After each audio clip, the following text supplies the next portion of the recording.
Hello, always good to unmute. Good afternoon. My name is Mary Stipers, and I have the unique privilege of serving as the Regional Director for ADL's Pacific Northwest office. On behalf of our wonderful team, I wanted to welcome you to today's webinar and thank you for joining us. Before we begin, I want to recognize this extraordinary moment in history we find ourselves in, sparked by the tragic murder of George Floyd, a Black man whose life was taken in a brutal act of unacceptable police brutality. But we also recognize the countless innocent men and women who have lost their lives for no other reason than the color of their skin, in a nation plagued by systemic racism and rampant inequality. We've waited long enough for this current moment in history, and at ADL, we're committed to the long, arduous work ahead of fighting racism, anti-Semitism, xenophobia, and all forms of hate with the same vigor and passion we have done for over 100 years. As we think about today's topic, I hope you will consider the scope of the hate we see in our everyday lives. Not only is it prevalent in person, but online, seeking to divide us as a community, perpetuating conspiracy theories, and targeting people simply because of who they are. Today's conversation revolves around the growth of online hate, the impact on marginalized communities, and misinformation in times of unrest, and how we as consumers can be more prepared to spot and stop it. We're extremely fortunate to have a wonderful panel of speakers joining us today. I'd love to introduce you to our moderator and our speakers, and after that, our moderator, Naveed Jamali, will take it away. So Naveed Jamali is an editor-at-large at Newsweek.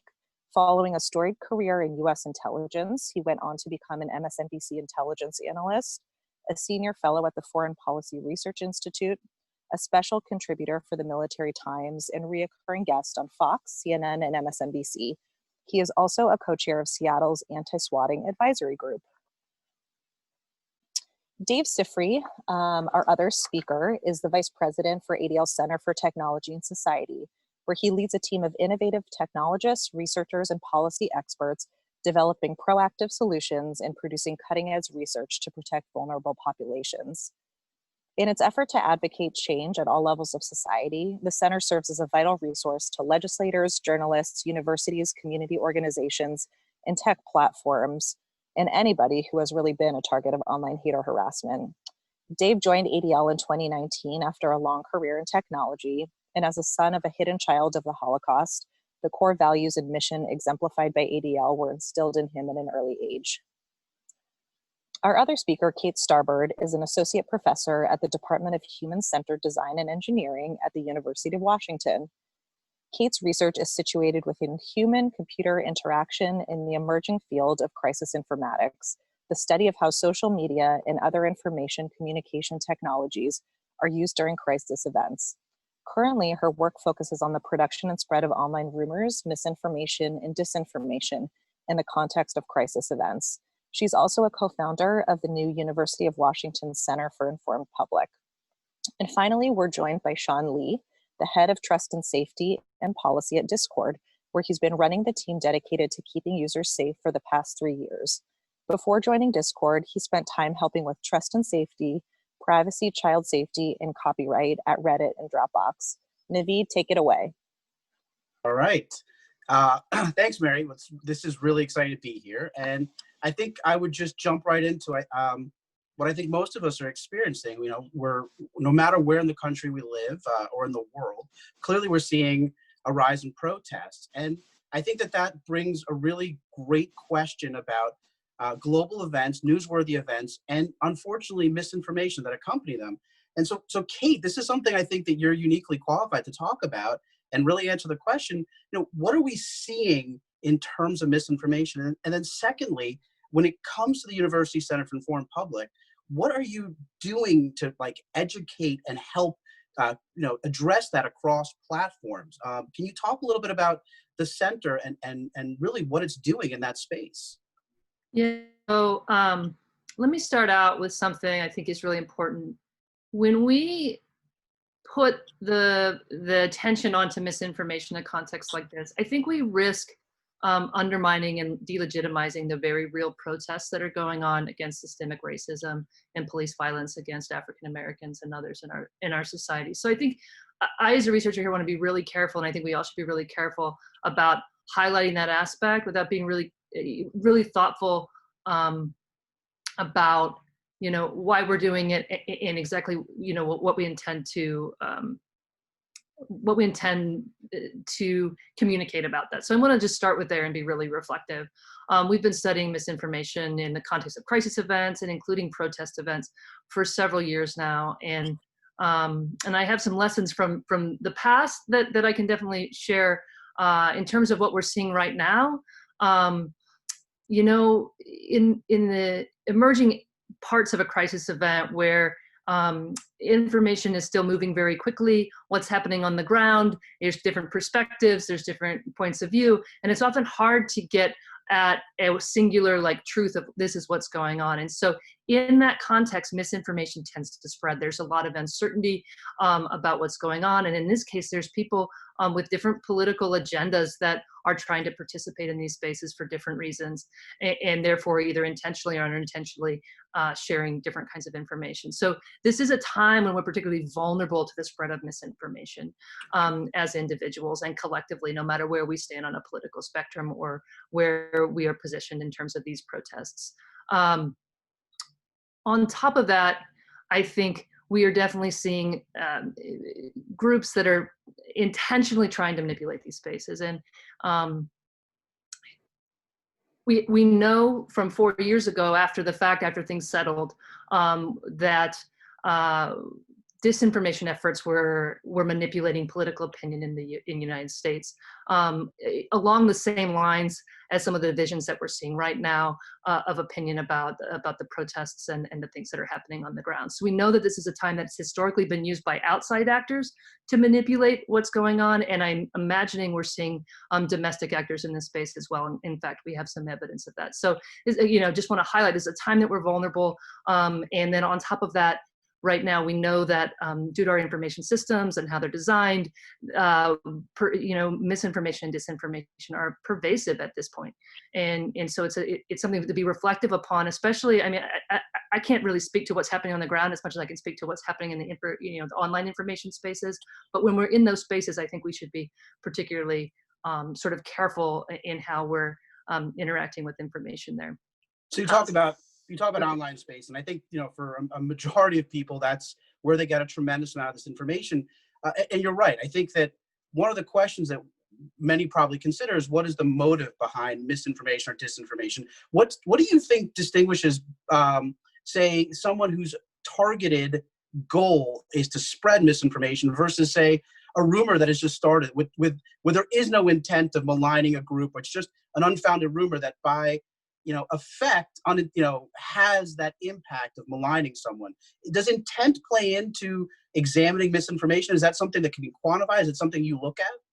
So, okay, so many hard questions there, but certainly the difference between misinformation and disinformation are really important when we think about how platforms work, policies, and everything else. So misinformation is information that's false, but not necessarily intentionally false.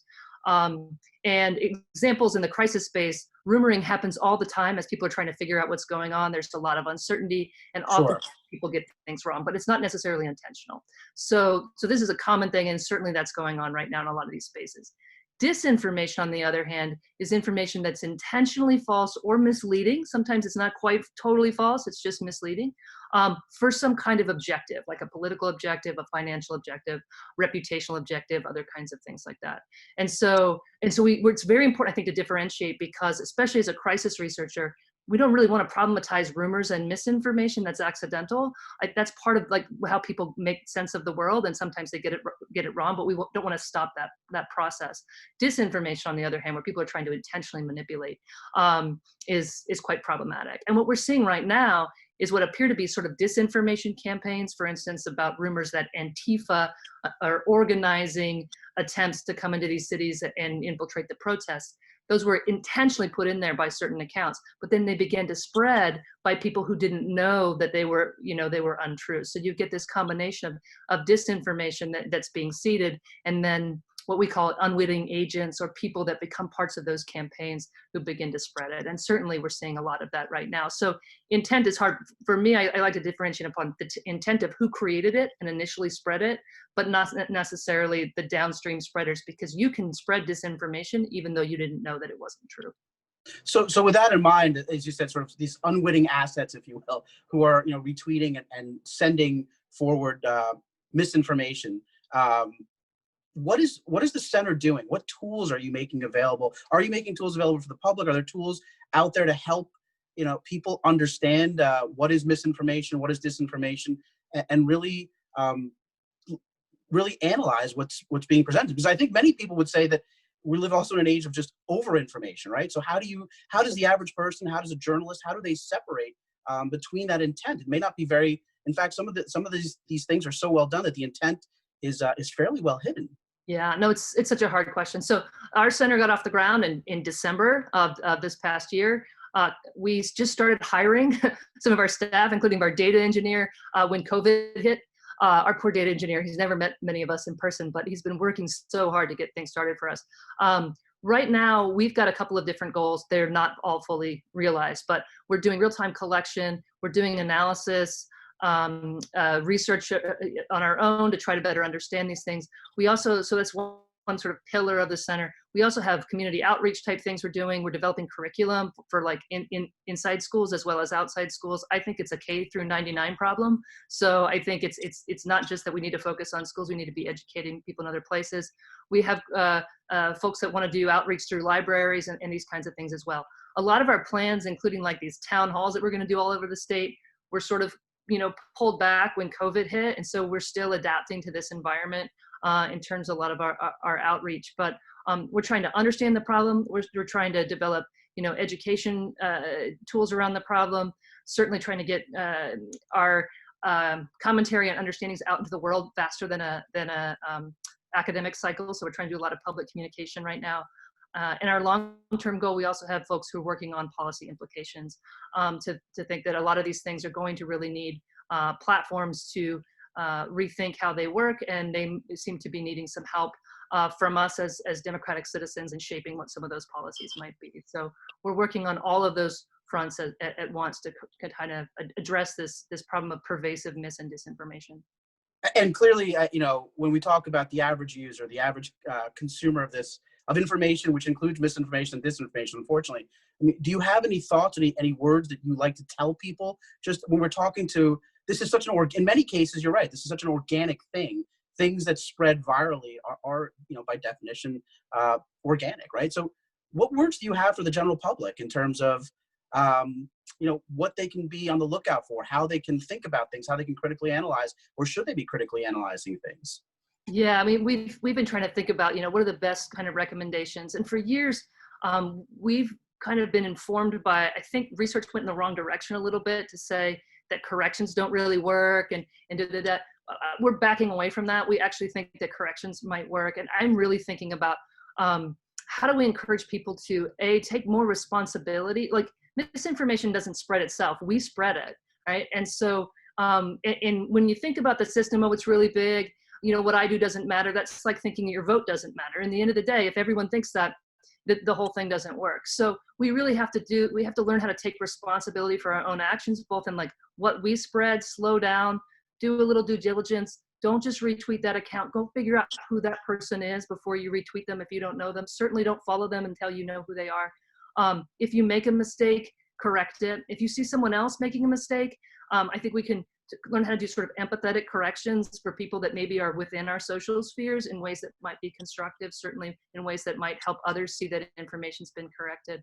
And just really develop some new norms around taking responsibility. And part of that is going to be us, but part of that is also the platforms giving us the signals and helping us be able to make better decisions in these spaces. And I think there's a lot of opportunity for platforms to be better designed to give us more of that information. In fact, Twitter in the last few hours just came up with something new where they're going to force you to actually read something. Well, they're not going to force you, but they're going to remind you that before you retweet something, you might want to read the article behind it.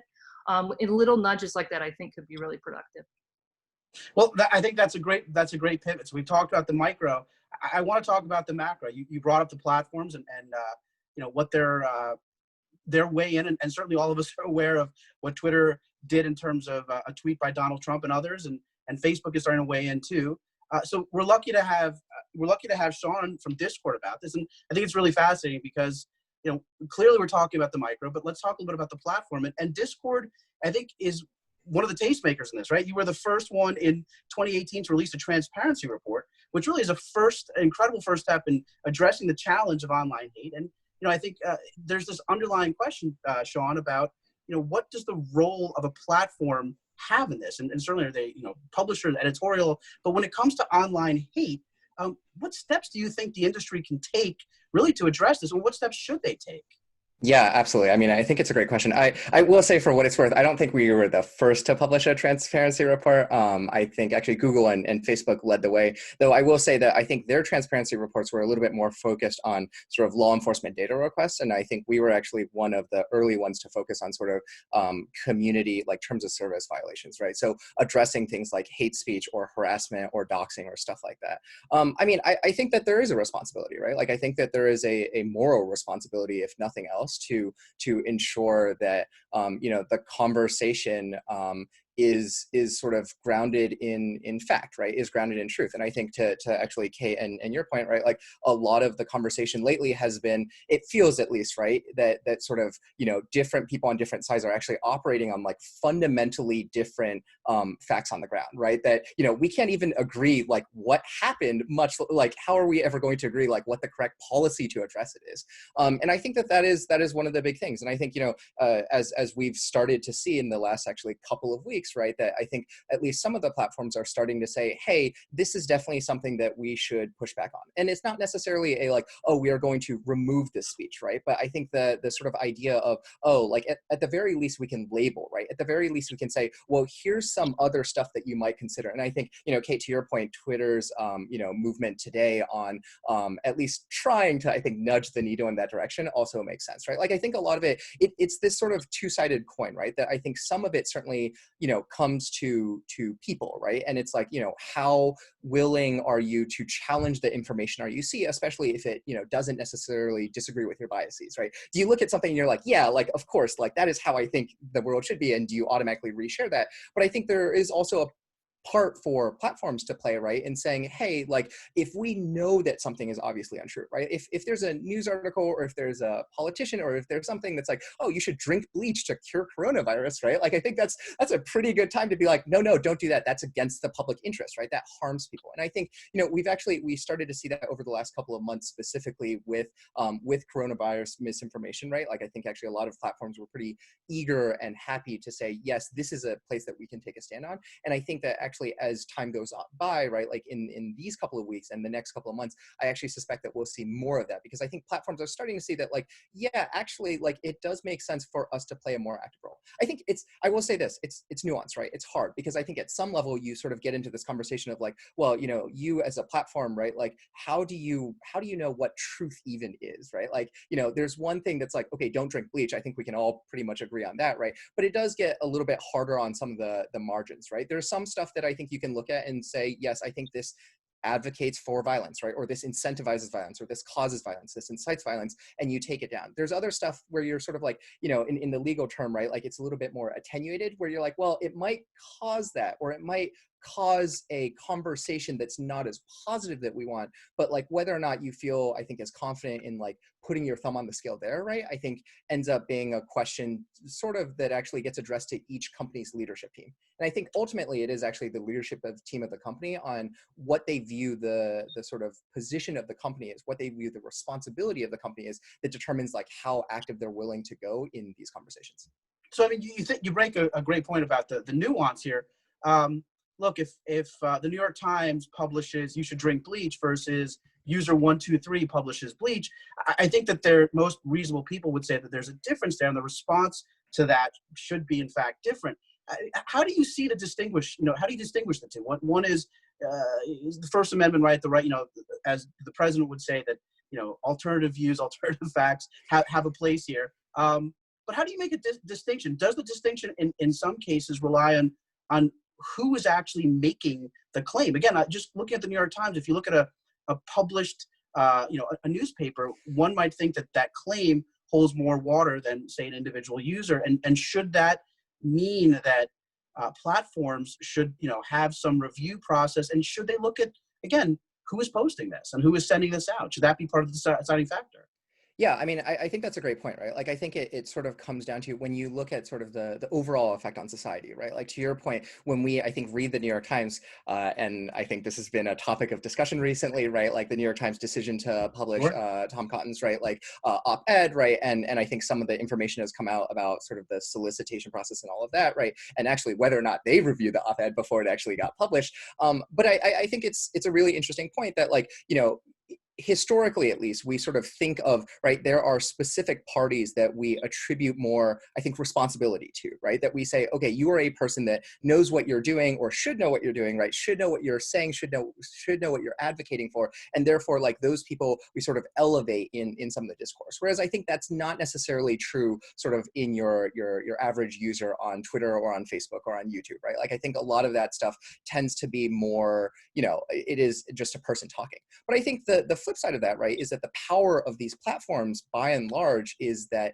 it is a sort of situation where, like, any person with effectively a good enough argument, right, can come forward and be like, hey, like, here's how I think about the world. And then everyone else sort of gets to crowd in and be like, oh yes, like, that resonates with me. I think of course, the harm, right, comes when that is inauthentic speech, right? When it is a sort of situation when it is not, you know, someone in the Midwest saying, here's how I think about the world, but instead it is, you know, the Internet Research Agency out of Russia that's like, here's Right. how I think you should think about the world. And then everyone sort of piles onto that. So I think it's hard because traditionally, at least, we do sort of, you know, have that deference towards a lot of the sort of, I think, like, you know, those with status, right? Those who have sort of proven themselves, whether they are politicians or, you know, newscasters or otherwise, right? And I think that the sort of world that we live in now is one where, you know, any person with a video camera could make the next thing that has, you know, 10 million, 15 million, 50 million views and changes the sort of discourse around a topic. But it's also, right, like, that person may not necessarily have all the facts, right? They may not necessarily have done any of the research, and it may just be sort of a like gut reaction that they have that starts to push the discourse in a certain way. Well, you know, and I'll speak as a journalist. I think most people don't realize the challenges, and I think that rightfully so. These are challenges, and they should be there.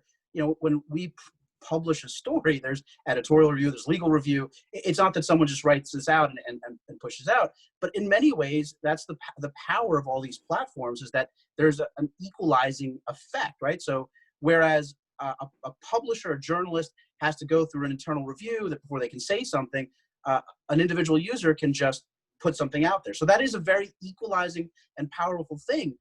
Do you think? I mean, do you think that's the right? I mean, flipping the scales here. Do you think that's the right balance that we have here? Yeah, I mean, I think it's really hard, and you know, I'm sure this starts to touch, I think, into Section 230 reform, right, and some of the I think the recent news around the executive order, for example, and stuff like that, right? Like, I mean, I think what I will say is that I think it's an incredibly, like, nuanced conversation, right? Which Sure. is that I think a lot of people are like, including some very prominent politicians, right, are very much on the order of like, oh, we should just abolish 230, like, we should just abolish it, move on, right? And I think that doesn't really, you know, I don't think that they've taken into account, like, the sort of repercussions that is. I don't think that Section 230 is perfect, right? Because I think that it was, you know, it has created the internet that we have today.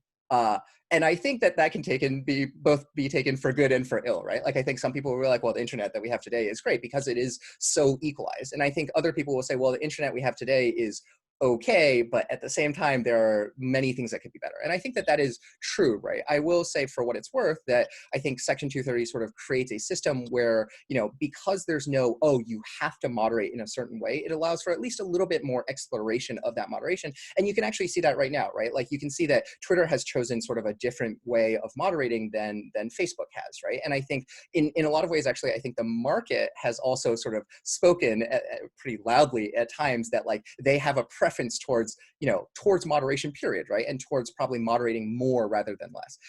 I will also say that I think this is something, you know, evolution, it will take place sort of over the matter of months, if not years, right? This isn't a, like, you snap your fingers and you just get better moderation tomorrow, right? But I do think that the system has sort of allowed for, you know, different companies to try different things. And we can look at rather lawless places on the internet, like 4chan, for example, right? And be like, okay, that's not how we want the internet to be. And then I think we can look at other places and be like, okay, maybe this is getting closer, but can we still do better? Like, yes, we can. And the law sort of allows for that exploration. Whereas I think that if you had sort of a more routine structure where it's like, oh, you know, to your point, right? Like if we were treated as a publisher, if it was like, oh, you have to moderate every single comment before it comes out, I think that actually restricts a lot of the speech, right? Especially actually if you look recently, I think a lot of the stuff that we've seen around police brutality, around sort of, you know, all of this is citizens that are just like, you know, on their cell phones, right? Like I think the cell phone has been the greatest single driver of a lot of the reform that we will see, because it allows us to say,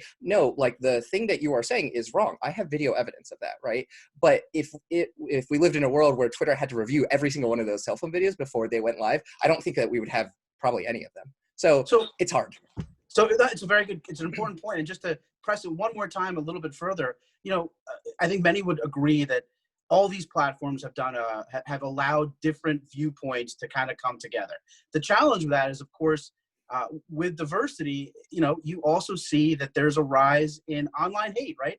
So how do you do both? How do you balance giving people a voice and a platform of differing opinions, but also guarding against online hate and protecting disenfranchised groups and making sure that really you're not propagating, you know, racism and bigotry and all those horrible things? What's the balance there? Very carefully.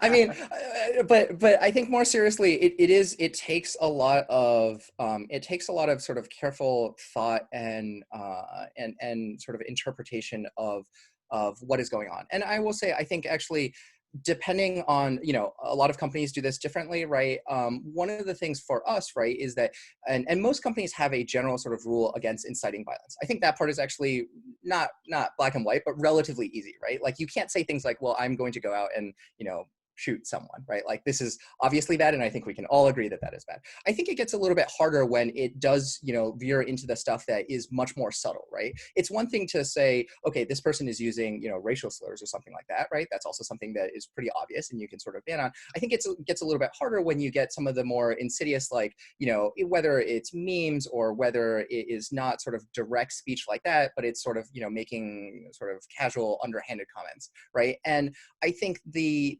real sort of, I think the real responsibility, if you will, right, for a platform is to put enough attention and resources to it that you're sort of not making these decisions on the fly, right? That you're not like, oh man, like this is bad in response to press, for example, right? Like being called out and saying, oh yeah, we have to take that down. I think it's actually the responsibility of a platform to, like, for example, among other things, like fully fund a trust and safety team, make sure that they have engineers that are dedicated to anti-abuse, and that those engineers like know the environment, right? That it's not just a, oh yes, like we think that insert racial slur here is bad, therefore we're just going to ban it everywhere on the platform, but also understanding, for example, like concepts of reclamation, right? Concepts of like, oh, is this like a journalist, for example, like tweeting or quoting someone else and sort of making like commentary about that, and actually making sort of, I think in a lot of cases, a very sort of human judgment of whether or not this is good or bad, right? Like I think, and this is not a criticism, but I think if you sort of look at content moderation over the past couple of years, it has, a lot of companies have been like, oh, well, the way of making sure it's very neutral is to sort of have AI do it.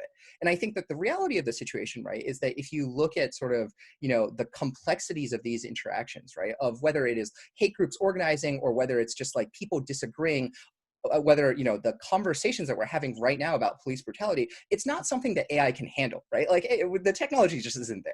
And so I actually think that the real answer there is that you need to have a team of effectively like highly trained, you know, in effect, what you really want is like, you want the equivalent of federal judges, right? You want judges to sit there and say, is this good for society? Is this good for our society? Is this good for society in general? Are our policies broken, right? Like, how do we deal with that? And then make these reasoned decisions when these things come up. And I think a lot of that is just, you know, putting the resources into it, right? Putting the training into it, putting the hiring into it, making sure that the people making these decisions have, you know, anti-bias, anti-discrimination training, and making sure that they're sort of looking at the full picture. And that's, you know, and again, I don't think it's perfect, right? But I think that gets us closer to the society that we want to see. Understood. So I think that's again, you know, when you think about the internet and you think about the power of platforms, the power of social media, the positive, of course, is that it can connect like-minded people. But what happens when those like-minded people are there to propagate and promote online hate? When I think about that, and we think about quantifying how that impacts marginalized communities, Dave, this is something that I want to talk to you about. When it comes to ADL Center on Technology and Society, there's a number of initiatives that you have that are meant to address this. Can you talk a little bit about how marginalized communities are being targeted online and the types of things that you see every day in terms of that action, that activity? Yeah, thanks, Naveed. I think, first off, just the overall amount of harassment that is occurring online has been growing significantly. And let me just give you some numbers. So last year, the Center for Technology and Society at ADL did a survey of American adults, right? We looked at, this was a nationally representative survey. 53% of adults reported having been harassed online. Over half. And of that, if you just look at then the total number of people again, so 37%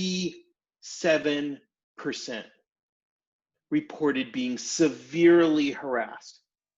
So we're talking about physical threats, we're talking about sexual harassment, we're talking about being stalked online, and doxing, which for those of you who may not know what doxing is, it's when someone posts your personal information about you. Maybe it's your home address, maybe it's your work address, maybe it's the kindergarten that your children go to online, specifically for malicious purposes. And 17% reported sustained harassment. And what I can tell you is that people in marginalized communities, those numbers are even higher. That while these are for the overall number of adults in the US, that what we see over and over again is that people who are marginalized are seeing this at much higher levels than what we've seen before. We did a survey in the world of online gaming last year. And as you can imagine, right, in the world of multiplayer gaming, you're sitting there with earphones on. So this isn't even just text. We're talking about people who hear what you say and then will then say things to you again in an online environment, and that 74% reported being harassed in multiplayer games, 67% being called offensive names, and many of those offensive names were related to what they hear you saying on a voice chat. So, gee, you sound like you're female. Hey, gee, you sound like you're a particular racial or ethnic group, and they will go after you. And that the people who have also been seeing sustained harassment, in particular by white supremacists and by and white extremists, was significant. So over 15% of people reported having had some kind of an interaction with someone who was saying something about how the white race was superior, or how their perception of whatever race that person was inferior. So it's real, and it's happening online, and it's a really important area that we are working with the companies and the platforms first to measure, but then second to address. So with that, since you're working with the platforms and based on both what Sean and Kate have said, where do you think the major place for fundamental impact in both, I guess, detecting this and mitigating it lies? Is it with the platforms? Is that primarily where this should be addressed? And sort of quick follow-up with that is, some people would say that things that you and I might consider hate very clearly is not, that this is a reasonable expression of their First Amendment right or their belief. How do we balance the two? I mean, clearly that is also part of the question here. So what do the platforms have to do? How do they manage it and mitigate and detect it? And how do they define it? Is this something that should be left to them? Is it a responsibility they have? Well, first of all, let's talk about the First Amendment and what we're talking about here. This is not a First Amendment issue that we're discussing. All of these companies are commercial enterprises. What the First Amendment says is that government can't force or restrict a certain kind of speech. But, if you walk into your local McDonald's and you start, doing Nazi salutes and start screaming Heil Hitler, they can ask you to leave. Right? So what we're Sure. talking about here is, this is not about freedom of speech. These are, people's freedom of speech is guaranteed. And look, the fact of the matter is that most hate speech is free speech, and we need to really recognize that and maintain that. And people can do and say lots of things. What we're talking about here are multi-billion-dollar profitable enterprises that are making money off of facilitating people coming together and having discussions and then putting ads next to them or selling you things. And so the issue here is, in my opinion, and we feel pretty strongly about this, that fundamentally, it's, first of all, it's going to be multi-pronged, right? So, Sure. like, are there certain legal initiatives? And for example, in the state of Washington, right, like, we actually helped get some model anti-swatting legislation passed, right? Thanks to, I'm sure, a number of people who are probably on this call right now, and the work in the Pacific Northwest, right? That, that there are ways to hold perpetrators of real world crimes that are actually occurring, right, to effect. So we'll start with that. But secondly, the real issue here is, it's about the business models, and it's about the algorithms that are used to facilitate or amplify certain kinds of speech and to de-amplify other kinds.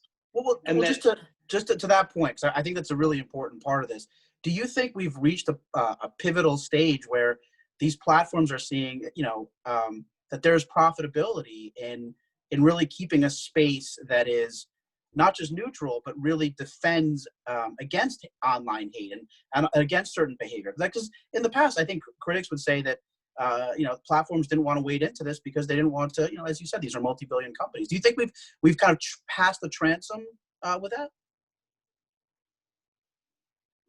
I'm not sure I agree with the framing of your question, to be fair. Okay. I think that what's going on here is the algorithms underneath all of this stuff are tuned for something called engagement. Sure. So what is engagement? Engagement is that you're going to be coming back to the site, you're going to be clicking like, you're going to be sharing things with your community, you're going to be talking to each other. Like, these are all very measurable things that, like, companies know that the more engagement that they get on the platform, the higher the retention is, and the more time spent on the service, right? And when you look at the business models, for the most part, that means that you're going with higher engagement, you're going to have more opportunity to place ads, you're going to have a better understanding of who these people are, and therefore you're going to be able to target those ads better, and therefore be able to make more money off of the conversations that are going on and the time that's spent on the platform. And and honestly, that's not a bad thing in and of itself. But what you have to realize is something that I think people in the news business have known for years, right? We all talk about this in the sense of, if it bleeds, it leads, right, Naveed? Of course. And so, people are naturally tuned through our own behavioral, the way our brains are tuned is that, we are sparked by controversy. We're sparked by fear. We're sparked by division. And guess what that does? So you have this relatively neutral idea called engagement that now gets sparked by a whole bunch of behaviors that are really tremendously detrimental and, in fact, divisive and polarizing and hurt democratic institutions, right? And you go, wait a minute, but that's not the intent. Right? Like, there's no one, I don't honestly believe that, the people inside of the companies are saying, gee, how can I make the world a more hateful place today? That's not what's going on inside. These are people of good intent. Sure. But I think what we need to recognize here is that these are the unintended consequences of optimizing for an algorithm that allows for the hacking of human behavior itself to promote certain kinds of polarization and division and incivility and hate and harassment. And so, yes, we can mitigate that using policies. We can mitigate that using enforcement. We can mitigate that using algorithmic and AI sort of methodologies to be able to find some of this stuff. But you're also always going to be playing a flat-footed game when you do so. And like, you need to recognize that at the heart of this is the business model that is promoting the, or that promotes the level of engagement.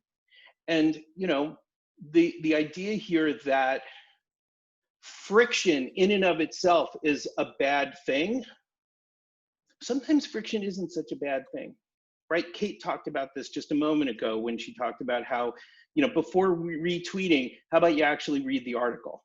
Well, how about you actually build your platform so that you can't actually retweet or repost something until you've clicked through to it?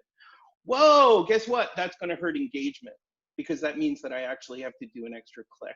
Well, we believe that these kinds of product changes are a necessary part of being able to be a responsible platform player here as well.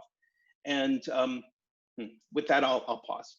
No, that's great. And I think that's a great way to sort of segue. I also want to remind all the people listening that they should, if they have any questions for the panelists, should please text them in. We'll try to get them out there. But thinking about engagement and what Dave just said, Kate, this seems like a really big question, right? So from a profitability standpoint and from just a cash flow standpoint, right? Platforms want that engagement. They want higher engagement. But what happens when higher engagement is misinformation or disinformation? I mean, clearly there's an argument that says the platforms be working in their fundamental interest of being a private company and being a for-profit company. How do they reconcile the two? That on one hand, by doing the right thing and reviewing or programmatically solving and detecting things within engagement that might show disinformation, misinformation, or online hate, they may in fact be harming their bottom line. How do they reconcile? How do you see that they should reconcile the two? I really think it comes down to thinking about sort of short-term thinking and long-term thinking about this. I actually teach an experimental methods class for students who go into the world and do, a lot of them end up doing A/B testing at some of these companies. And we talk about how they can, get to these local maximum where, okay, you've gotten to this area because you keep optimizing for what helps you in the moment, but you're actually missing what's really important. That's very far away, and you can't even get there because of the way that you're trying to maximize these sort of short-term things. So if you're measuring things in short-term engagement, yeah, we might end up, okay, yeah, you get more and more engagement, but you're actually taking this whole population towards more toxic behaviors. Eventually people might leave the platforms, but even more profoundly, you might be undermining some of these, and it looks like this could be happening. I'm not going to give a hard T theory on it, but it looks like this could be happening. You're actually undermining the democratic societies that support this kind of interaction, right? There are societies where you don't have freedom of speech. They can't use these platforms. Well, as we're, kind of tearing ourselves apart through some of the use of these platforms, we're actually possibly undermining our ability to function as a democratic society. And in the long term, I don't think that's going to be good for these platforms. And so I do think that if they can look beyond the day-to-day bottom line, and some of the companies are starting to do this, but look beyond what helps you this month or this year and really start thinking about, now, how does this toxicity that we're allowing to sort of fester in society, whether it's hate or the spread of conspiracy theories, these epistemologies that people no longer trust government or information or whatever, or science, how does that kind of undermine our bottom line in the long term and really kind of change the economic territory on which we exist? If we're really cynical, we can think, well, actually, they maybe think that that's better for them, and that they'll be the top of the pyramid in this new world, and that's okay. But I think most of the folks working at these companies that don't want that future, and I think there's a shift in thinking could maybe lead to different designs on some of these products. But I actually don't believe that just redesigning these things are going to fix the problems that they have contributed to. They're not happening in a vacuum. These things have other cultural and socioeconomical forces have kind of created what's going on. The platforms have added to this, but just changing how they work isn't going to undo the damage that they've done, because the networks are already there, the polarization is already there, and so it's not so simple as some band-aids on the platforms. Even though I think it's productive to make those changes, we're going to have to think of more systemic changes to address some of these problems. So we just got a great question, and to follow up with what you're saying, this is great. with all the experts in this field, with all the attention put on platforms, put on detecting, hate speech, putting these sort of firewalls. I guess I'll put this to Sean. How are people who promote online hate able to infiltrate, to get on these platforms? How are they able to actually use these platforms? Why is that, with all this effort being put into this, why is it still a thing? Yeah, I think I have two responses to that. One probably a little bit easier and one probably a little bit harder. The sort of like slightly easier response is that it is fundamentally just a problem of scale. And actually, I think the best sort of analogy that I have for that is that, if you think of, and current events, I think, also cast this maybe in a slightly different light, but if you think of all of the resources actually that we put towards law enforcement, right, you might be tempted to ask, why is there still murder in America, right? And I think the answer is that, when you are dealing with, 100 million, 300 million, a billion people, like, you can put a incredible amount of resources to something, right? But it's really just ends up being a matter of scale, that like you will never reach like, a sort of a perfect society in the real world, or I think online, right, where you can say, yes, like there will never be a single bad actor on the platform. I think that being said, right, like I think there's obviously a responsibility to do more, not less, right? If you're putting zero resources to this, I don't think you can say with a straight face, well, this is just a problem with society, right? Like, I don't think that's fair. But I do think that, it is very much the case where, and I think even if we look outside America for a moment, right, like that, there are a lot of, first world, well-developed like countries with very good rule of law that put a lot of effort into community policing and making sure that there are not bad outcomes. And yet at the same time, like some of those people are still going to do bad things. So that's one response. The other response that I have actually, and I think to both Dave and Kate's points, right, like is that it is very much, to sort of, when you're thinking about what is the appropriate amount of resources to do, or even I think like what the effect that you can have is, one of the things that I would say there is that in some sense, it is a little bit like playing whack-a-mole, right? In that, even if, imagine that Facebook were a perfect company and did everything perfectly, and we're like, we're going to remove all of these people as close to instantaneously as possible. They will move on to Twitter. And then Twitter does the same thing, and they move on to, YouTube, and then YouTube does the same thing. And like, we do the same thing. And eventually you will reach medium-sized actors that are not perhaps great people. And they're like, yeah, maybe we don't care. And so it's actually, I think one of the things that we think about here, right, is like, yes, we can ban these people. We do ban these people on a very sort of regular occurrence, right? But like banning these people really just like, in some sense, solves the problem for us. It doesn't solve the problem for society, right? It doesn't make these people go away. It doesn't make them go, oh, wow, I guess I was actually wrong in this, right? And I think actually one of the things that social scientists are starting to look at, right, that academics are starting to look at, is sort of the idea, among other things, of, for example, like counter speech on the internet, right, counter programming, and how to actually like pull people back from the edge. And, is it effective for internet companies to do that? Is it more effective if, someone in real life does that? How do we, right, like, but I think actually a lot of it is that the tools that we have, right, the toolbox that has been deployed so far is pretty limited. And a lot of it is sort of focused on, whether rightfully or wrongly, a lot of it is focused on like, yeah, like, this shouldn't be our problem. But I think the real question that I think we need to answer, like sort of as tech as a whole, or really society as a whole, right, is like, how do we get here in the first place? And I think to Kate's point, this isn't like, oh, we'll fix some band-aids around engagement. I think it's really like, how do we like stop this, polarization or this radicalization funnel from every step, and how do we do better?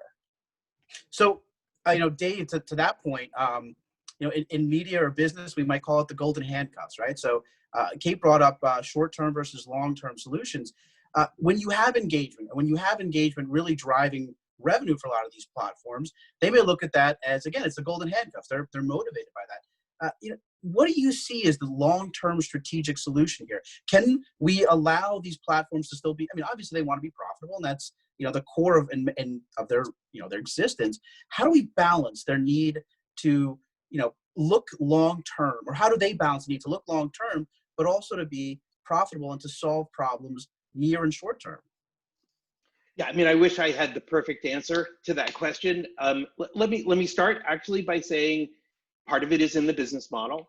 So actually, if you look at what Sean and the folks at Discord are doing, their business model is not advertising driven, right? At its core, their business model is around a subscription model that encourages, the kind of, let's just call it alignment around incentives here, right? And so I think like part of this is asking, hey, you know what? When we're not paying anything for a service, we are what is being consumed, right? So, you know, that's the really important thing to recognize here. I think that there are some very common sense things that the Facebooks and the Twitters and the YouTubes of the world, while I don't disagree with what Sean said about how, you know, hateful actors, when they're deplatformed, will go somewhere else. I actually believe, and I think the research bears this out, that deplatforming overall is actually good for the general population, in the sense that, you know, you end up having a more civil conversation on the platform, and the people who might have been following someone who was controversial before, you know, I'm not going to go join that other, you know, that other place just to be able to listen to that person, right? Like, the interest is, it's in that sense less loyal, and it's a little bit more ephemeral, right? So just to make the thought experiment that, well, you know, if we did this perfectly and everybody else did this perfectly, there would be other people who wouldn't, you know, and they would all go there, is I think a little bit of a poor argument to make, right? That again, sometimes friction is a good thing. And, you know, to think about, how do we as product designers, as product folks, you know, just in the same way that, like, you know, a company doesn't want to put out dangerous products, right? And in fact, you know, when they do so, there are legal recourses to, you know, to them being recklessly, you know, to them recklessly putting out a dangerous product. I think we need to be thinking about, what's the effect on our society here? What's the pollution effect, so to speak, of what's going on? And, you know, can we, you know, how do we actually help people make this part of, and these products, you know, make this a part of their best interest, to be designing products that still make them a healthy product, a healthy profit. Okay, Facebook made $17 billion last year, okay, with a B. And so, you know, they're entitled to make a healthy profit here, but, you know, what is the cost on society? And I think thinking through those pieces starts with the companies doing it themselves. And otherwise, there are blunter measures that end up becoming incorporated, and that aren't necessarily the best solutions. So we're hoping to work with those companies, but also to hold their feet to the fire on this. And, like, it starts with measurement. It starts with, you know, you got to be able to measure the scale of this problem, and then be able to talk about it openly and honestly. And, you know, so we're at ADL, we are actually working on a pretty major project that is around building some standardized metrics for different kinds of hate, starting with anti-Semitism. And, you know, being able to look at just what's going on in the state of social media there, and is it going up, is it going down, you know, where is it happening? And then when we actually make interventions as companies, or as, you know, governments and communities do, that those interventions you can then track. Are they actually having the intended effect? Or is it even potentially, are those interventions having counter effects that need to be mitigated as well? And I think right now, it kind of feels like we're in 1491. Well, to that point, and I know we have to wrap this up, but I wanted to give the entire panel a chance to answer this question. I think many would agree that you know, this is an interesting time, especially with, we're in a presidential election.